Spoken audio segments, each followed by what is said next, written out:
eh, una pausa por todos estos acontecimientos de la Navidad, todo lo que aprendimos con respecto a esta preparación para poder tener claro de qué se trataban estas fechas, Año Nuevo, etcétera. Pero bueno, hemos de regresar una vez más a este libro en el cual el Señor ha estado instruyéndonos, nos ha estado enseñando como iglesia tantas cosas que hemos aprendido. Si tú recuerdas lo que hemos estado estudiando, este pueblo que había estado mucho tiempo en Babilonia, de pronto el Señor toca el corazón de ciertos hombres, de Nehemías, incluso del rey de Persia, Artajerjes, y regresan una vez más a Jerusalén, como era el propósito desde repatriaciones anteriores. Ahora llegan, ahora empiezan a trabajar, hay muchos pueblos que se oponen, personas que se están oponiendo al trabajo que ellos están haciendo de reconstrucción de las murallas, pero finalmente es llevado a cabo esta reconstrucción, las murallas son hechas, este pueblo se levanta victorioso aún en contra de sus enemigos, trabajando, esforzándose, y de pronto llegan ya como un solo pueblo, ya no solamente como individuos, ahora un solo pueblo llega delante de Esdras y les piden que sea abierta la palabra del Señor. La palabra del Señor se abre, Nehemías empieza a leer algo que quizá muchos de ellos en mucho tiempo no habían escuchado, incluso quizá a muchos de ellos del pueblo no habían leído, no era accesible y mucho menos en Babilonia al estar en el exilio, y ellos empiezan a recibir la palabra del Señor que transforma sus vidas, ¿no? Ellos deciden hacer caso, ser obedientes a lo que el Señor está hablando y enseñando, y empiezan a cumplir lo que la Biblia dice que ellos hagan. Después de todo esto, si tú recuerdas, lo último que estuvimos viendo en el capítulo 10, el pueblo empieza a recapitular y a recordar todo lo que el Señor ha hecho por ellos desde el capítulo 9.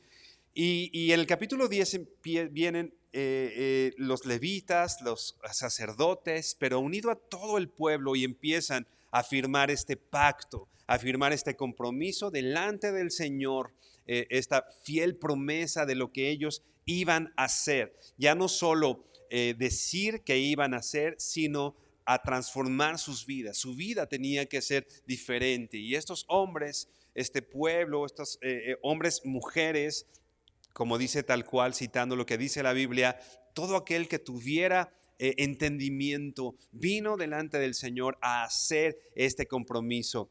Y ellos, bueno, dicen, te vamos a servir, traen entonces los diezmos, deciden servir al Señor, y bueno, ese es el punto en el que hoy retomaremos. Vamos a abrir tu Biblia en Nehemías 10. Versículo 39, que es el último versículo de Nehemías.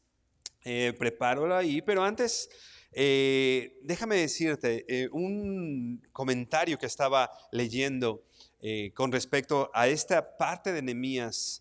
Dice, el autor dice algo así, que él escuchaba cuando era joven, escuchó a un pastor decir, no todos pueden hacerlo todo. Esto es en medio de la iglesia. No todos pueden hacerlo todo, pero todos pueden hacer algo.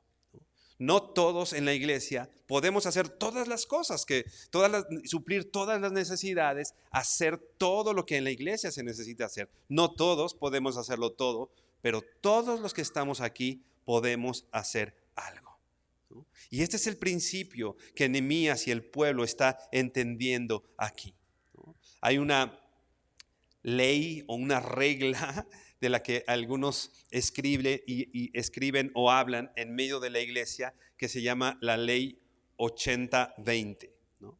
O 20-80. ¿Qué es esto? Que el promedio en las iglesias, ¿no? El 20% de la iglesia hace el 80% del trabajo. El 20% de congregantes hace el 80% de todo lo que se tiene que hacer en medio de la iglesia. ¿Cuál es el punto en esto? Que todos debemos entender que el servicio, que el trabajo en medio de la iglesia no es de una persona, no es de algunas personas, no es solo del liderazgo. Por supuesto, el liderazgo tiene una responsabilidad y algo que cumplir importante delante de la iglesia y delante de Dios. Pero el trabajo en medio de la iglesia no es exclusivo de algunas personas. Todos somos iglesia y todos trabajamos con el mismo fin, con el mismo propósito. El crecimiento de una iglesia no se mide solamente o no se mide nada más con la cantidad de personas que haya en la iglesia, ¿no? O si están suplidas las necesidades en medio de la iglesia. Más bien se mide por la cantidad o el porcentaje de esta iglesia o de esta congregación que ha respondido al llamado de Dios. No solo el llamado a ser salvo, sino el llamado a servir.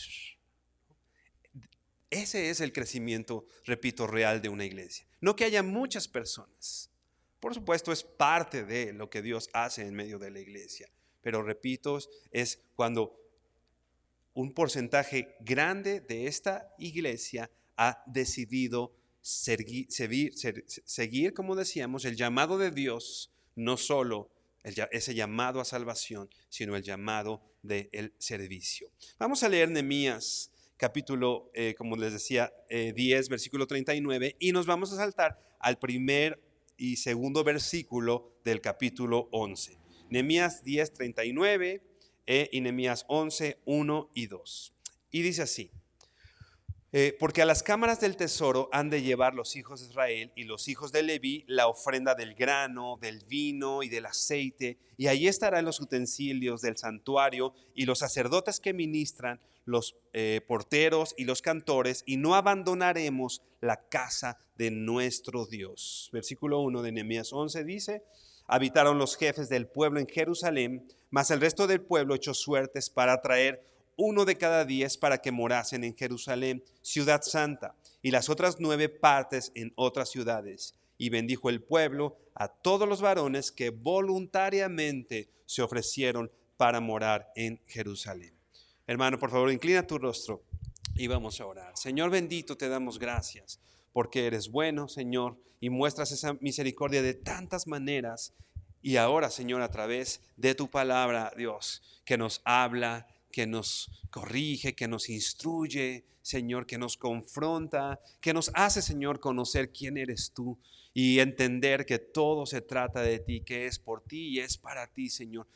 Así son todas las cosas, Padre, y te damos gracias por eso, Señor, y te pedimos que hoy, Señor, nuestro corazón pueda ser enfrentado a estas verdades, y no solamente eso, sino que podamos, Señor, levantarnos y actuar. Dice tu palabra en el libro de Daniel: el pueblo que conoce a su Dios se esfuerza y actúa. Así nosotros, Señor, conociéndote, queremos levantarnos y actuar en lo que tú nos has dicho que hagamos. Te damos gracias, Señor, y ponemos delante de ti este tiempo en el nombre de Jesús. Amén y amén. Recuerda lo que decíamos, el pueblo está haciendo este compromiso delante del Señor. Dice el versículo 39 del capítulo 10 que leíamos. Está hablando y dice: porque a las cámaras del tesoro han de llevar los hijos de Israel y los hijos de Leví la ofrenda del grano, del vino y del aceite. Esto lo vimos hace algunas semanas cuando veíamos la última vez que veíamos el libro de Nehemías el año pasado, ¿no? Este compromiso no se queda solamente en el papel o en lo que firmaron, sino ellos toman acciones de una manera práctica, de una manera que transforma sus vidas, ¿no? No solo es algo que dicen, sino ellos comprometen su tiempo, sus recursos, etcétera. Y lo que está diciendo el versículo 39 es que también ellos se habían comprometido a llevar ¿no? Los diezmos, a llevar este recurso, dice aquí el grano, el vino, el aceite, los utensilios y todo lo que los sacerdotes y los levitas necesitaban, ¿no? Para su manutención y para el trabajo en sí, todo lo que se llevaba a cabo en el templo, dice aquí los porteros y los cantores. Pero quisiera retomar una frase que veíamos en esa ocasión, pero que no hicimos mucho énfasis, pero que es totalmente importante, sobre todo o con respecto también a lo que hemos de ver en el capítulo 11. Termina este texto, termina el capítulo 10 diciendo así: y no abandonaremos la casa de nuestro Dios. No abandonaremos la casa de nuestro Dios, ¿no? Repito, estamos viendo cómo ellos están llevando sus diezmos, sus ofrendas, y el punto al que nos llama el Señor no es solo, como hemos en muchas ocasiones dicho, no solo a ganar el dinero de una manera honesta, sino también a gastarlo o invertirlo de una manera edificante y honesta y con el compromiso delante del Señor, el compromiso que tiene el pueblo, que tiene, repito, un impacto también en esta área. Pero ellos dicen, terminan este capítulo, terminan este pacto diciendo entre ellos: no abandonaremos la casa de nuestro Dios. Recuerda que ese era un problema importante en ese entonces, ¿no?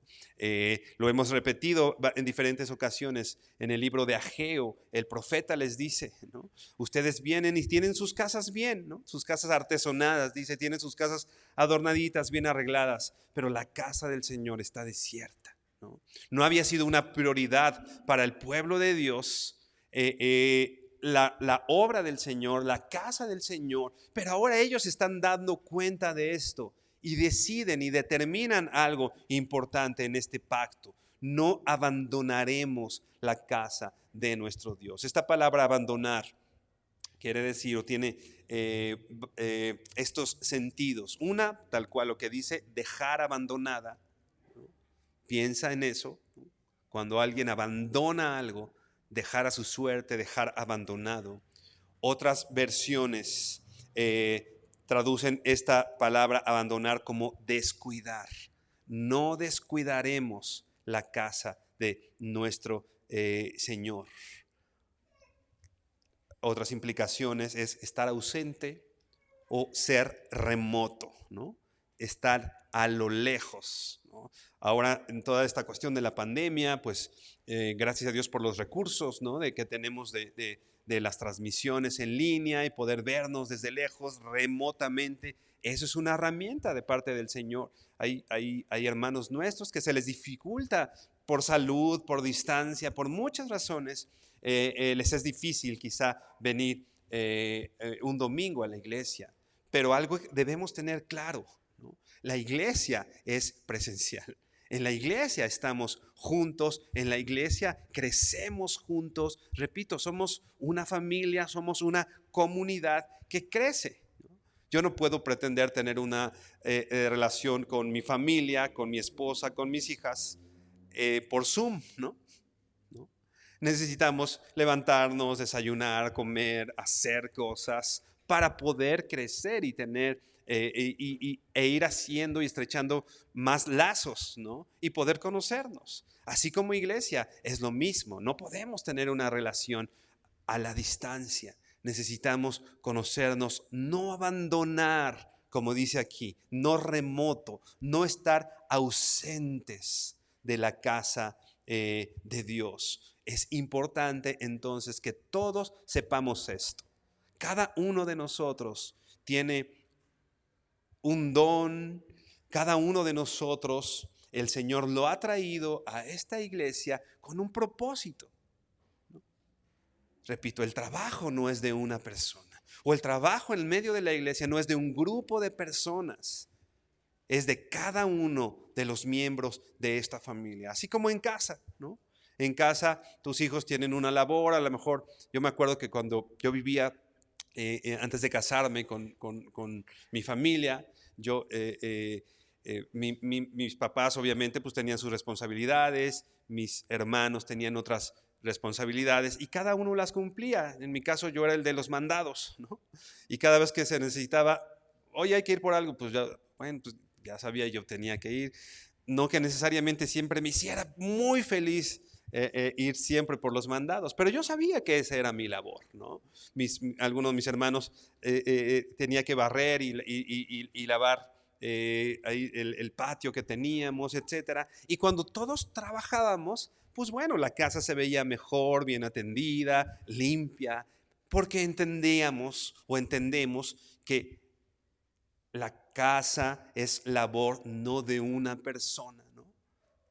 Definitivamente no es a veces en la cultura en la que vivimos, ¿no? Así como que la mamá es la que lava, tiende, barre, o sea, como que eso es únicamente trabajo de una persona. No es así. Somos una familia y todos tenemos responsabilidades en casa. En medio de la iglesia somos una familia y tus dones y lo que el Señor te ha dado sirven para la edificación de la iglesia. Eso lo dice la Biblia.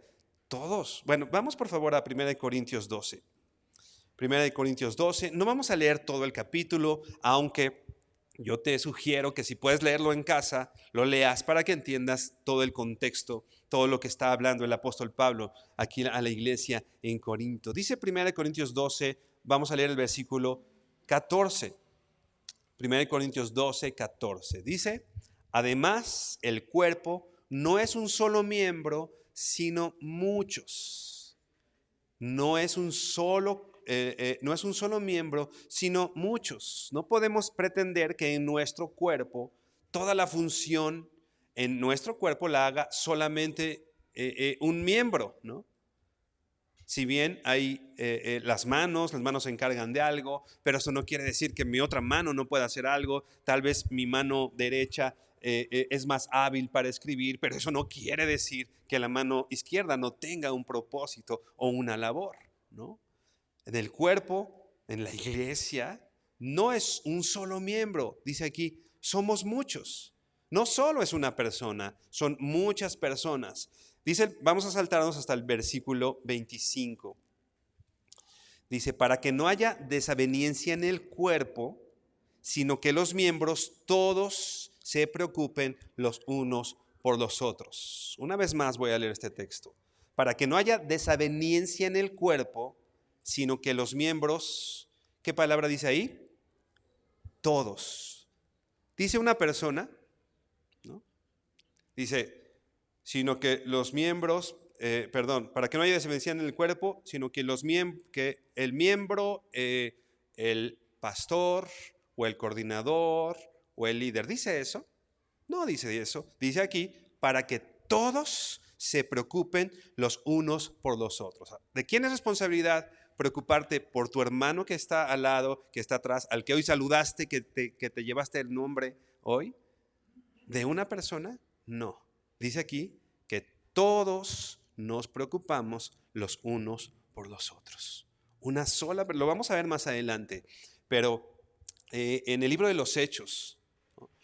Si tú recuerdas, repito, con mayor profundidad lo veremos, llegan los gentiles porque están diciendo que estaban siendo desatendidas las viudas de los gentiles en medio de la iglesia. Había desatención de un grupo de personas. ¿Y qué dicen los apóstoles, los 12? Era una cantidad grande de personas, de miembros de la iglesia. ¿Qué dice? Les habla y les dice, bueno, hay desatención.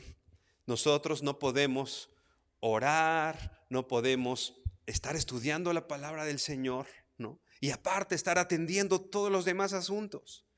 Y les dice, traigan de entre ustedes, ¿no?, a 7 varones llenos del Espíritu Santo, de buen testimonio, etcétera. Los 12 le están diciendo, ¿quién va a suplir esta desatención en medio de la iglesia? Dice, ustedes mismos, ¿no? Ustedes mismos, porque, repito, hay un cuerpo en el que todos suplimos necesidades, ¿no? No todos podemos hacer todos, no todos podemos hacer todo, pero todos podemos hacer algo en medio de la iglesia. Otra vez, 1 Corintios, ahora vamos al versículo, otra vez, versículo 26. 1 Corintios 12, 25, que ya leíamos, dice, para que no haya desaveniencia en el cuerpo, sino que los miembros, otra vez, todos se preocupen los unos por los otros. Versículo 26, ahora sí. De manera que si un miembro padece, ¿cuál es la palabra que sigue? Todos los miembros se duelen con él. Otra vez. Y si te fijas, es redundante el apóstol Pablo. Nos quiere hacer entender algo. De manera que si un miembro padece, otra vez, todos, no una persona, todos los miembros se duelen con él. Y si un miembro recibe honra, si un miembro está bien, ahora ¿qué palabra dice otra vez? Todos los miembros se gozan. ¿Te fijas? Esta es una labor del pueblo de Dios. Así como en el tiempo de Nehemías, todos los pueblos, todo el pueblo vino y tomó su responsabilidad como parte del pueblo del Señor. Así en medio de la iglesia, todos tenemos un propósito, un fin, una responsabilidad. Repito que no se limita a un grupo de personas, ¿no? Tú eres miembro de una iglesia. Entonces, si eres miembro de la iglesia, te preocupas por los demás, te ocupas por los demás. Tú eres miembro de la iglesia, cuando uno de nosotros se duele, tú te dueles también con este miembro de la iglesia, ¿no? Tú eres miembro de la iglesia, si un miembro de la iglesia recibe honra y está en un buen momento, también te alegras con él, ¿no? Todo lo hacemos de una manera integral, todos juntos. No es el trabajo, repito, solo de algunas personas, no solo de algunos. Repito, esta es una labor de toda la iglesia. Y hay un modelo en esto, un modelo en lo que está haciendo Nehemías, un modelo en lo que está enseñando el apóstol Pablo a los corintios, ¿no? Los creyentes que han confesado que Jesucristo es el Señor, ¿no? Lo hacen también, o el Señor es Señor de su tiempo, de sus posesiones, ¿no? Lo vamos a estar viendo más adelante, pero es algo que todo el pueblo hizo, todo el pueblo de Israel en el tiempo de Nehemías lo hizo. Ve por favor a Efesios 4. Efesios 4:11. La obra del ministerio solo es para algunas personas, ¿no? Podemos decir, la obra del ministerio solamente es para los que, a veces decimos, los que trabajan de tiempo completo en la obra, ¿no?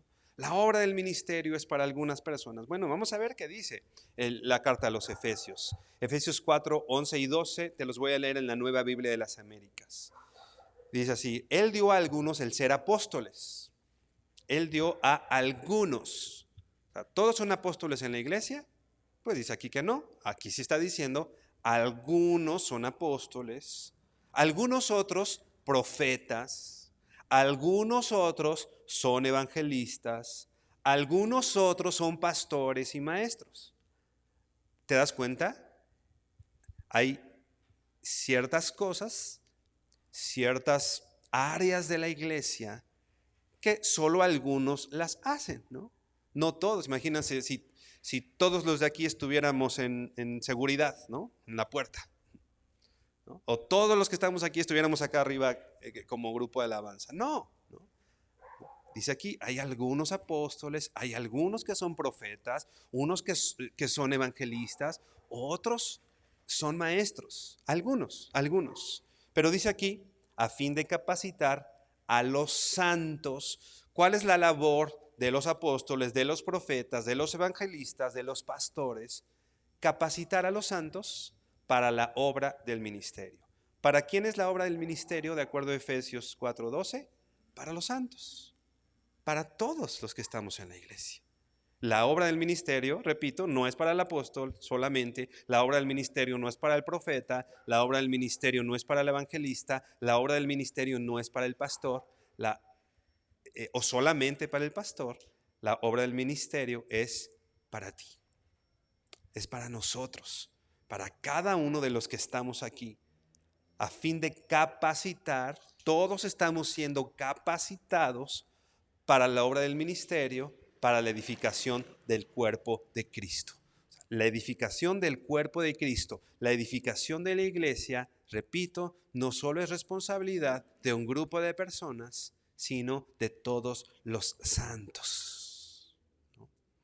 Cuando a veces vemos que están fallando cosas en medio de la iglesia, porque fallan cosas en medio de la iglesia, no podemos decir que no, ¿no? Hay cosas evidentes que necesitan cambiar, que necesitan ser arregladas, ¿no? Cuando nos empezamos a dar cuenta de esas cosas, no solo se trata de hacer responsable a alguien más de las cosas que están fallando, porque ahora nosotros sabemos que la edificación de la iglesia es responsabilidad de todos nosotros. No quiero hacer a un lado la responsabilidad que tiene el liderazgo. No es dejar a un lado la responsabilidad que tienen los pastores, los evangelistas, los maestros. Por supuesto, ellos tienen una responsabilidad. No es dejar a un lado esto, pero es que podamos entender como iglesia que cada uno de nosotros tenemos una labor que hacer en medio de la iglesia. Como dice Corintios, preocuparnos, ocuparnos de los demás, amarnos los unos a los otros, enseñarnos, confrontarnos, redarguirnos. Eso es la iglesia. Eso es la iglesia, ¿no? A fin de capacitar a los santos. Santo quiere decir a aquellos que han sido apartados. En un inicio podemos entender la palabra santo como apartado, aunque más adelante vamos a extender un poco esa palabra. Aquellos que han sido apartados, ¿no?, escogidos por el Señor, debemos entender que Dios no solamente te separó, te escogió para salvarte. No solamente Dios me escogió para mi salvación, sino el Señor me escogió para salvarme y para que le sirva, para que sirva para su gloria. Dios no solamente te escogió para salvarte, sino para que le sirvas, para que sirvas para su gloria, para la obra del ministerio. Dios te escogió para esto. Es lo que acabamos de leer. Dios te escogió para que le sirvas. Dios te escogió para su gloria. Dios te escogió para el ministerio. Dios te escogió para la edificación de su pueblo. Esos somos todos los que venimos a una iglesia, los que somos parte de una iglesia. Regresamos por favor a Nehemías 11. Saltamos de Nehemías 10, ahora pasamos al versículo 1 del capítulo 11. Terminan de hablar este pacto, no abandonar la casa de Dios, no abandonar la obra del Señor. Pero ahora se da una situación en el pueblo de Dios, particularmente en Jerusalén. ¿Qué está pasando? Ellos tenían un buen compromiso, ellos tenían una buena intención, ellos habían puesto manos a la obra, pero faltaba algo. Dice aquí, versículo 1, habitaron los jefes del pueblo en Jerusalén. Una vez más leo esto, los jefes del pueblo habitaron en Jerusalén. Podemos decir así, los líderes, los jefes se quedaron en Jerusalén. Un grupo de personas. Habitaron los jefes del pueblo en Jerusalén, mas el resto del pueblo echó suertes para traer 1 de cada 10 para que morase en Jerusalén, ciudad santa, y las otras 9 partes en las otras ciudades. La obra de Dios hasta este punto parecía estar completa. Y digo parecía porque habían sido terminadas las murallas, todo estaba listo, las puertas, todo estaba listo. Lo que ellos habían regresado a hacer parecía estar listo, ¿no? Incluso, como decimos, el compromiso del pueblo, ¿no?, delante de su Dios. Pero había una situación, estaban lejos. La población que había en Jerusalén era insuficiente para que Jerusalén prospere, para llevar a cabo la obra. Ve por favor a Nehemías 7:4, ahí mismo en Nehemías.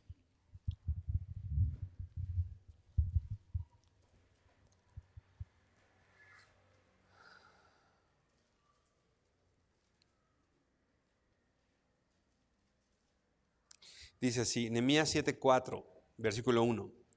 Luego que el muro fue edificado y colocadas las puertas y fueron señalados porteros y cantores y levitas, otra vez una obra que parece estar terminada, dice, mandé a mi hermano Ananías, jefe de la fortaleza de Jerusalén, porque este era varón de verdad y temeroso de Dios más que muchos. Y les dije, no se abran las puertas de Jerusalén hasta que caliente el sol, aunque haya gente allí, cerrad las puertas, atrancadlas, y señalé guardas de los moradores de Jerusalén, cada cual en su turno y cada uno delante de su casa. ¿Qué estaba pasando? Se termina toda la obra, está bien, y entonces Nehemías le habla a alguien de confianza. Alguien era su hermano, pero no solamente por ser su hermano, sino dice aquí que era un varón de verdad y temeroso de Dios, ¿no? Un varón de verdad, alguien, repito, de confianza de Nehemías, un varón de verdad, un varón en toda la extensión de la palabra, ¿no? Y era alguien temeroso de Dios, dice, más que muchos, ¿no? Y les da una indicación a esos hombres de confianza. Les dice, ve y que no se abran las puertas hasta que caliente el sol. Aunque haya gente, cierra las puertas y atráncalas, ¿no? Y puso guardas en cada una de las puertas. Y dice el versículo 4, porque la ciudad era espaciosa y grande, pero poco pueblo dentro de ella y no había casas reedificadas. Esta situación de Nehemías 7 no había cambiado en Nehemías 11. Estaban pues bien bonitas las puertas, les quedó padrísima la construcción, pero el pueblo no fue a vivir a Jerusalén, sino el pueblo se fue a ciudades en otros lugares, en una ciudad espaciosa y grande, pero poco pueblo dentro de ella y no había casas reedificadas, ¿no? No tendría mucho caso tener quizá un local muy bonito, a lo mejor la obra aparentemente terminada, ¿no? Ciertas situaciones en la iglesia resueltas, todo está bien, pero dice aquí que no había gente en medio de ellos, ¿no? Y el problema no era tanto que no hubiera gente, había gente, pero habían decidido irse a vivir a otros lados, ¿no? Esta situación de ausencia de gente era algo preocupante, por eso es que Nehemías pone guardas en las puertas. Debemos recordar algo, incluso en el momento del exilio, cuando es llevado el pueblo a Babilonia, el rey dejó personas del mismo pueblo, no se llevó absolutamente a todos, sino dejó a personas en Jerusalén. ¿Cuál es la razón de dejar personas en Jerusalén? Que los otros pueblos no vieran una ciudad vacía y entraran y pudieran conquistar o hacer uso, ¿no? Como los paracaidistas, ¿no? Famosos, ¿no? Ven casas vacías, ¿no? Y se meten, no ven a nadie, se meten y disponen y ya es su casa, ¿no? Eso era el riesgo en Jerusalén. Por eso es que Nehemías pone tanta seguridad, porque había mucho espacio, era grande, arreglado, bonito, ¿no? Pero poco pueblo dentro de ello y no había casas reedificadas, ¿no? No había personas, ¿no? Porque esta vez en Jerusalén, pues bueno, había varias razones. Una era, por supuesto, el exilio se llevó a muchas personas. Muchas personas, si tú recuerdas, lo estudiamos al principio, cuando tuvieron la oportunidad de regresar a Jerusalén, no lo hicieron porque estaban ya acomodados en Babilonia. Tenían una buena vida en Babilonia y aunque eran esclavos, ¿no? Bueno, si eran esclavos o estaban subordinados, todo lo que ganaban, todo era finalmente para Babilonia, ¿no? O para el imperio persa después. Pero con todo estaban cómodos, ¿no? Ya tenían sus casas, tenían bueno, no había carros pues, pero tenían sus cosas por allá. Y pues, ¿para qué voy a regresar a trabajar a Jerusalén? Está pesado y hay que construir. Pues, si aquí la tengo de abogado, pues allá hay que pegar ladrillos, ¿no? Pues, muchos de ellos se quedaron en Babilonia, ¿no? Muchos de ellos quizá murieron en Babilonia, ¿no? Y sus hijos también, pues ya tenían una vida allá y sus hijos dijeron, no, pues regresar y hacer esto y trabajar, pues ¿no? Solo un porcentaje muy bajo del pueblo regresó de Babilonia a Jerusalén.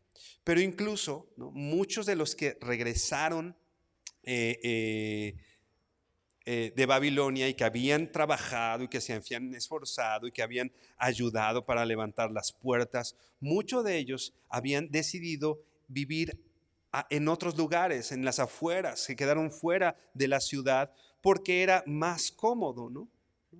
Eh, eh, em, Repito, había cierta ausencia de ciertos servicios, había ciertos problemas en Jerusalén, y entonces ellos decían, pues me voy a esta casa que me es más fácil. Yo ya tenía mi casita en Monterrey, ¿para qué me voy a la Ciudad de México? ¿No? Si las cosas allá están difíciles, pues mejor me quedo en Monterrey, que es más cómodo, ¿no? Eso hicieron muchas personas. Decidieron irse a otro lugar y no quedarse en Jerusalén, ¿no? Dice versículo 1, Nehemías 11:1, ya lo leíamos. Dice, habitaron los jefes del pueblo de Jerusalén. Algo importante, otra vez, solo un grupo de personas, pero finalmente el liderazgo, ¿no?, fue el que decidió quedarse en Jerusalén. Por supuesto, como líder, ¿no? Recuerda el concepto que hemos hablado del líder, no solo se trata de alguien que tiene una posición abiertamente o muy reconocida en cuanto a autoridad, sino quizá en tu casa tienes liderazgo, en el medio de tu trabajo, en medio de la iglesia, ¿no? Finalmente ellos fueron los que decidieron no irse, y ellos habían dado el ejemplo. Ellos se quedaron en Jerusalén. Dice, mas el resto del pueblo echó suertes, ¿no? Echó algo así como un volado, ¿no? Recuerda que en el Antiguo Testamento no tenían al Espíritu Santo, ¿no? Entonces, en ese entonces, el pueblo o la gente que buscaba la voluntad o entender o saber la voluntad de Dios, tenía como práctica echar suertes, ¿no? Que dice Proverbios, la suerte desechada en el regazo, mas de Jehová es la decisión, ¿no? Finalmente ellos entendían, este era un método que se usaba en ese entonces al no tener el Espíritu Santo, pero ellos entendían que finalmente el resultado de echar estas suertes determinaba la decisión del Señor. No es que hoy actualmente vayamos a decidir todas las cosas echando un volado, ¿no?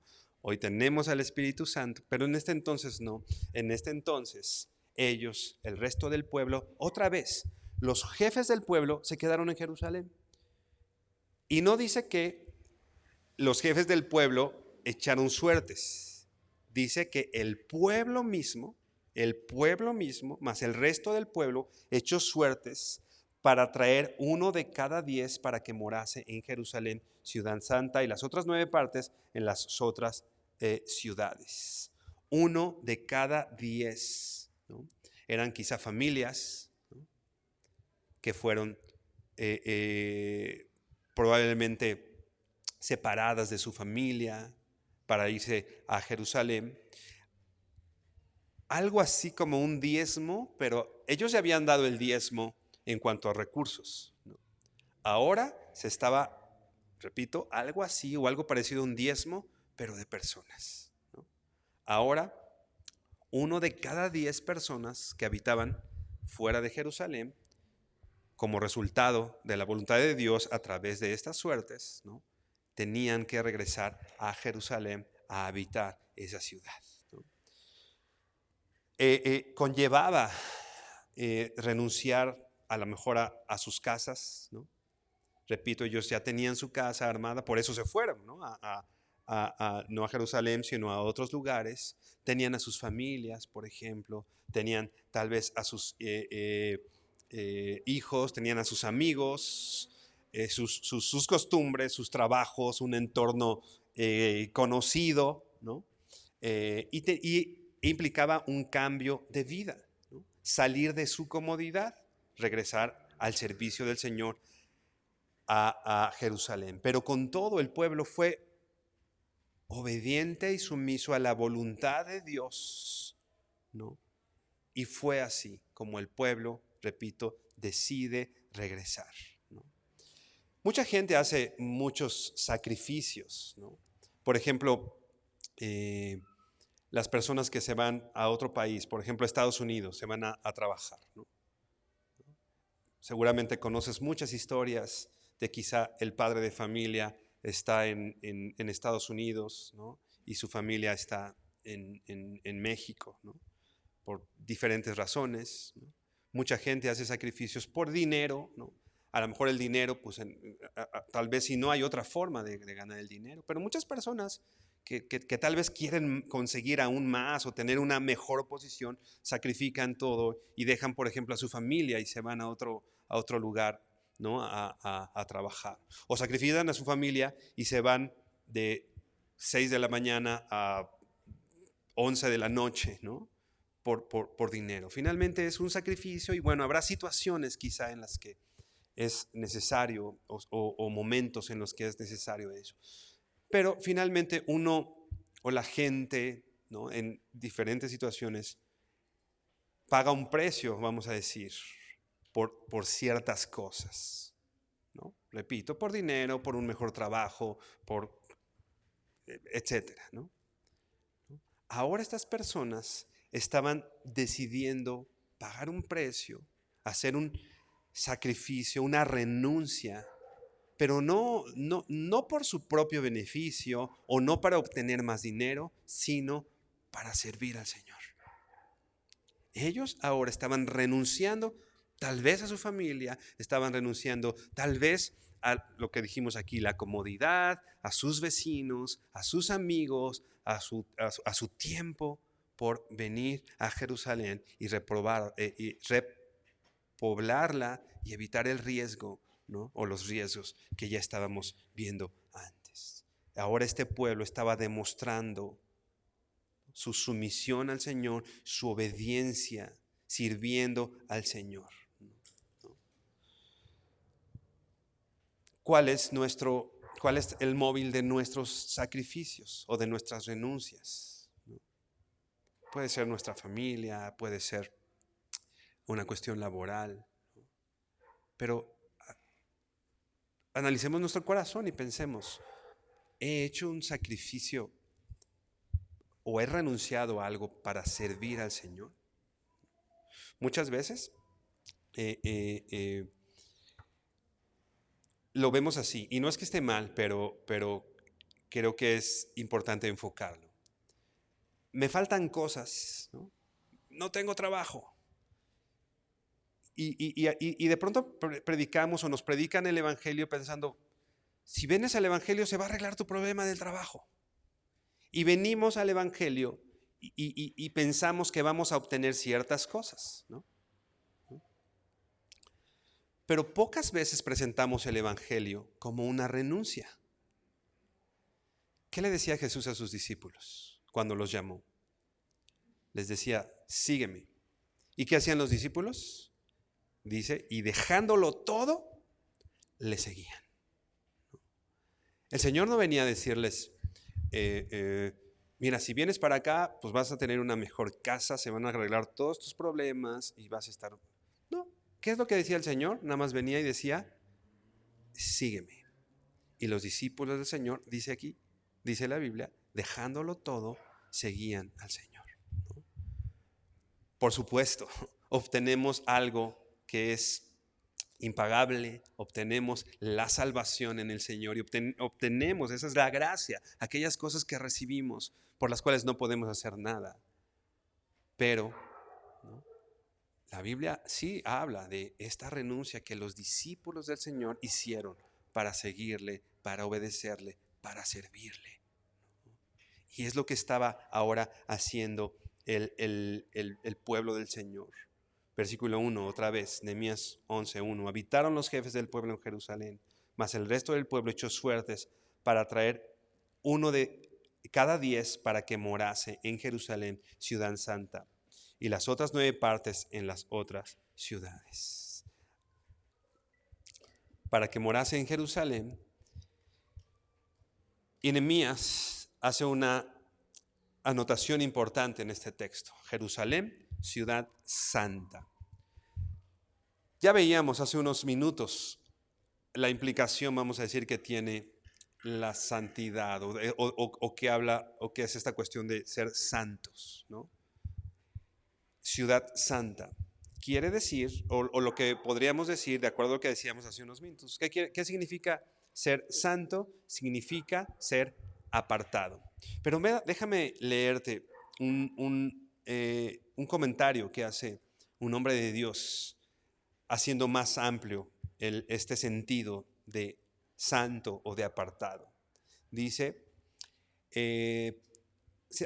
argumenta que lo principal del significado de santo en el Antiguo Testamento es dedicado, devoto o comprometido. Otra vez, no solo apartado, sino hay una implicación. Dedicado, devoto o alguien que está comprometido, ¿no? Dice, a menudo se cree que la separación es el significado básico de la santidad. Una vez más, a menudo se cree que la separación es el significado básico de la santidad, pero más bien es su consecuencia necesaria. La consagración es una separación que nos lleva a Dios en lugar de una separación del mundo. ¿Qué quiere decir este autor al explicarlo así? Ser santo, repito las palabras que dice, no solo es ser apartado, no solo es apartarme de ciertas cosas, sino que mi compromiso, mi devoción y mi consagración a Dios hace que naturalmente yo me aparte de ciertas cosas, ¿no? No solamente es dejar las cosas, porque yo puedo dejar las cosas y quedarse ahí, pero eso no implica devoción y consagración al Señor. Pero si yo vengo delante del Señor y me consagro y le sirvo, eso implica separación, porque mi consagración está implicando que voy a ser apartado o separado de ciertas cosas. Entonces el principio no solo es dejar cosas, sino el principio es consagrar nuestra vida en servicio al Señor. Y el ser apartado va a venir como una consecuencia. Ahora, una ciudad santa, este pueblo santo dedicado al Señor, que iba a ser quizá desarraigado de ciertos lugares, de ciertas costumbres, para venir y hacer prosperar, ¿no?, a Jerusalén, ¿no?, entendiendo algo, que eso era un privilegio, que el que ellos lo hicieran, que vivir en Jerusalén y tener la oportunidad de servir al Dios santo era un privilegio. Por supuesto, era más valioso. Ellos entendían esa consagración a Dios como lo más valioso. Entonces, si yo tengo de este lado un billete de 20 pesos, ¿no?, y yo quiero recuperarlo, pero si me voy para este lado, voy a tener 20,000 pesos, ¿no? No me va a ser muy complicada la decisión, ¿no? No voy a tener problema en dejar los 20 pesos porque sé que aquí hay algo superior, ¿no? Si yo sé que aquí hay algo superior, que es mi Señor, el Señor Santo, el Salvador, el que me salvó, el que murió y resucitó por mí, entonces los 20 pesos no me va a implicar mayor desarraigo. No voy a estar peleándome por mis 20 pesos, ¿no? ¿A qué de pronto nos aferramos, ¿no? Y Señor, no me consagro a ti y no te sirvo porque voy a tener que dejar mi tiempo, voy a tener que dejar de hacer tal cosa, voy a tener que dejar mi novela de todas de las 7 de la noche, ¿no? O voy a tener que dejar, cuando nosotros entendemos quién es el Señor, por supuesto, ya no es tan importante el dejar ciertas cosas, porque entendemos que el Señor es más grande, que el trabajo en el Señor es un privilegio, que el trabajo en el Señor es más importante que la novela de las 7, que tal vez ir todos los martes al cine o no sé, cada quien sabrá, ¿no?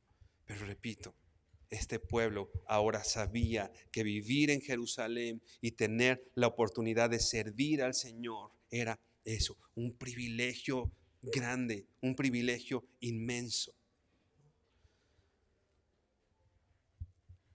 Que el renunciar a ciertas cosas, que el renunciar a cierto entorno, como decíamos, iba a tener una compensación importante en el Señor, que era, por supuesto, la gloria de Dios, glorificar al Señor, ¿no?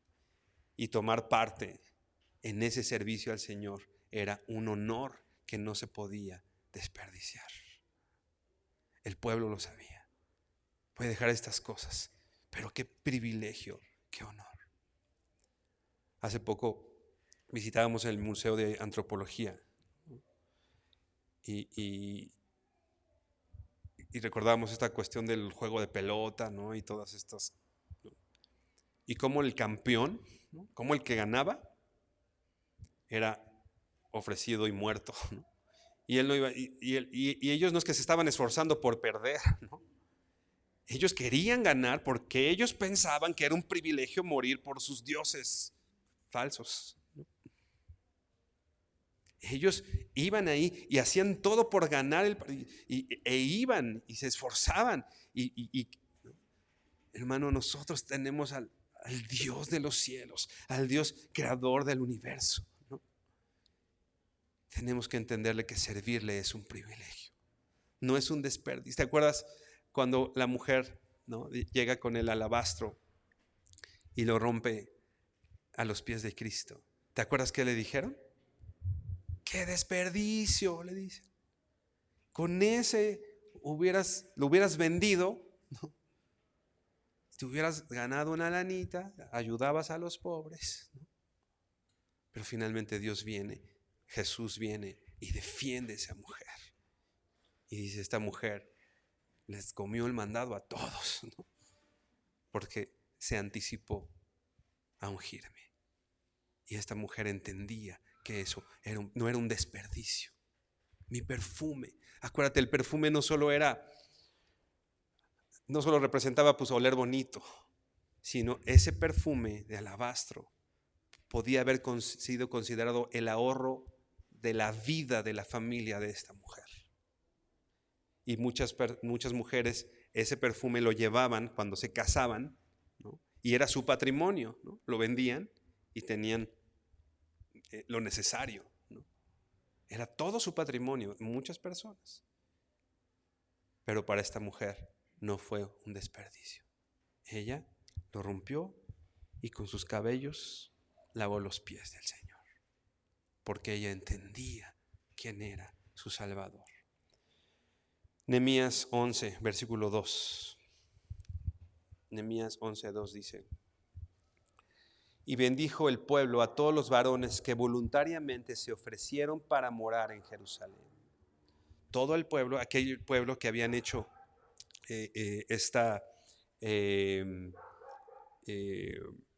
echaron suertes, etcétera.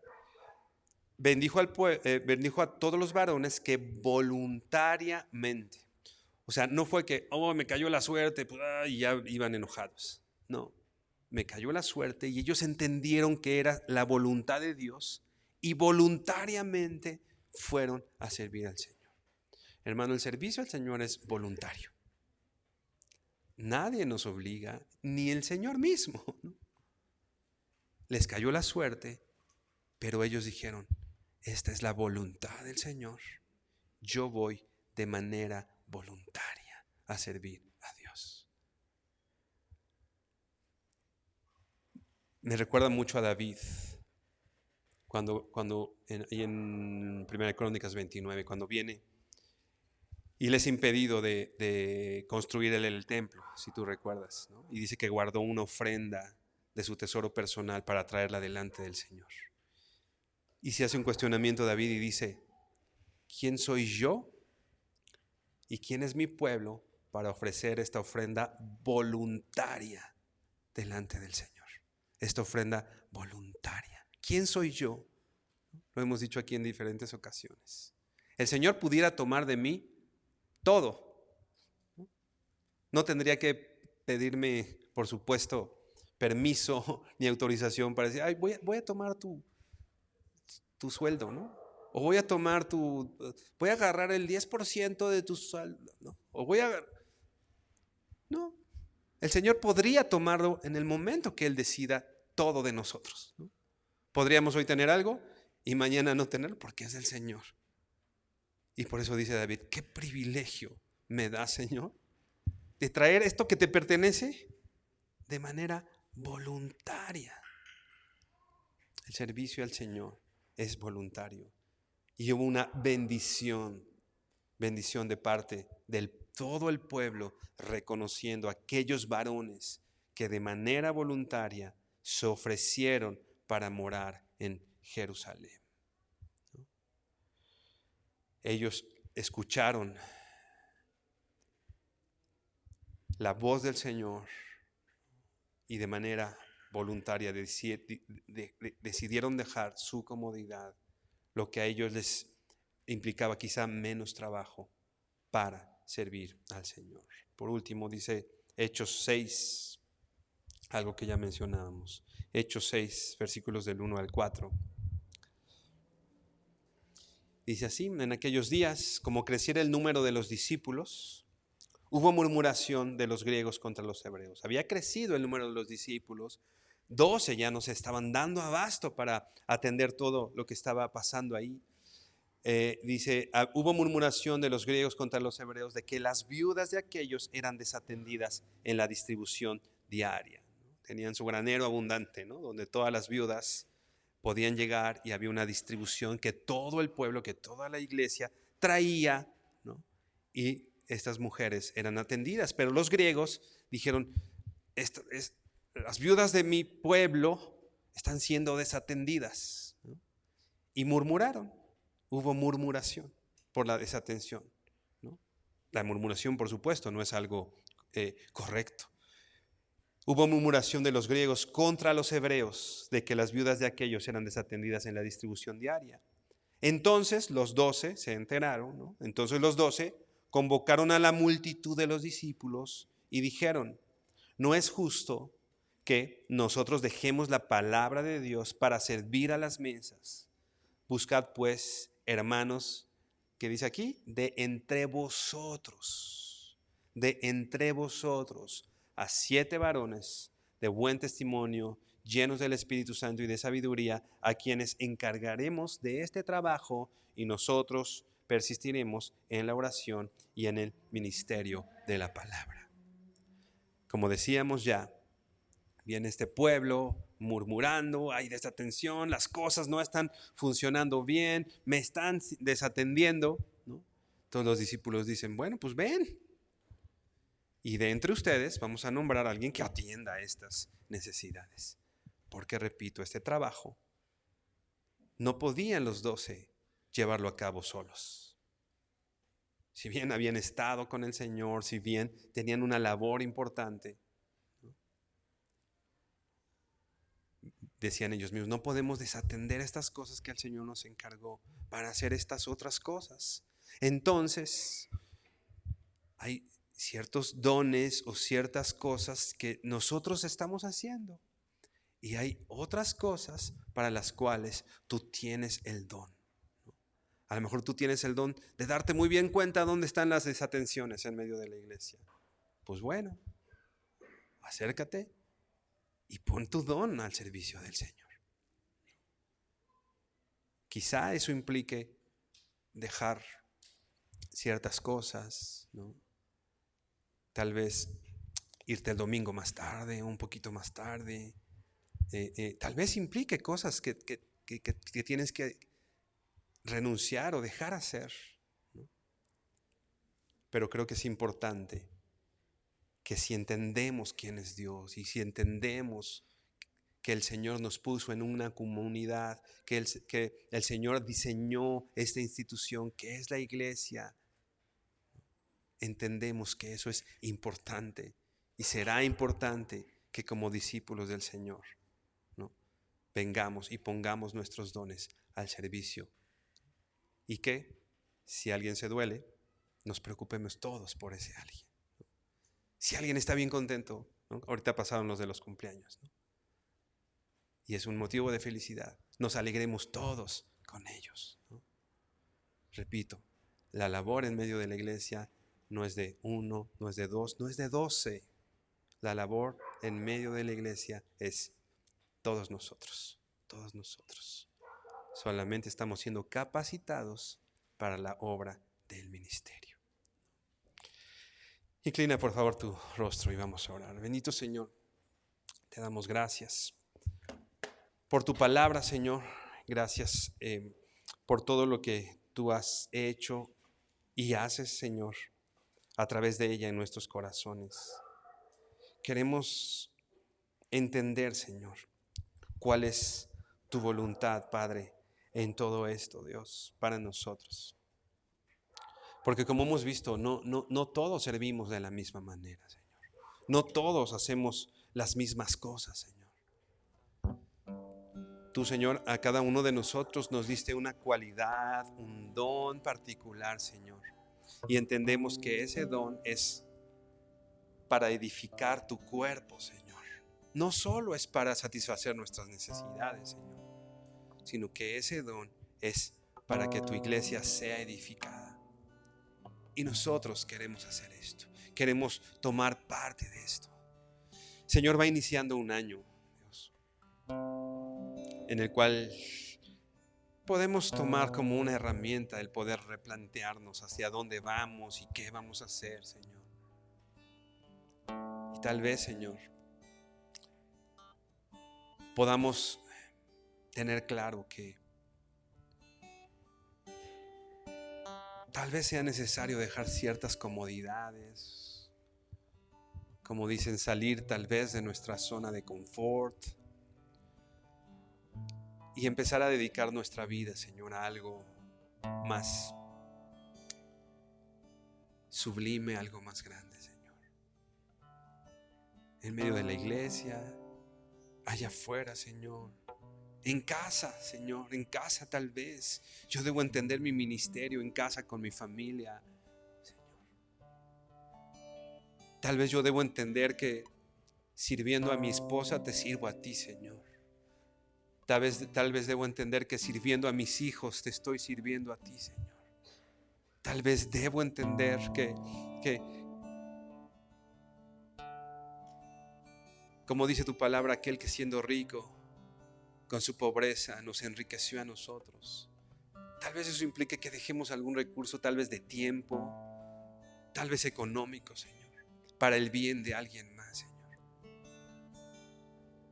Señor, yo quiero que la iglesia en la que me has puesto sea edificada, Señor, por supuesto por ti, pero sería un privilegio, Señor, que me puedas usar para que en la iglesia en la que tú me pusiste pueda yo formar parte, Señor, de esa edificación y venir con 2, 3 ladrillos y ponerlos, Señor. Y si hace falta cemento, correr y traer ese cemento, Señor.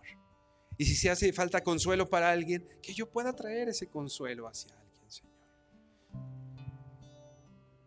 Que si veo a tal vez algunos niños con ciertas necesidades, yo pueda hacerlo, Señor.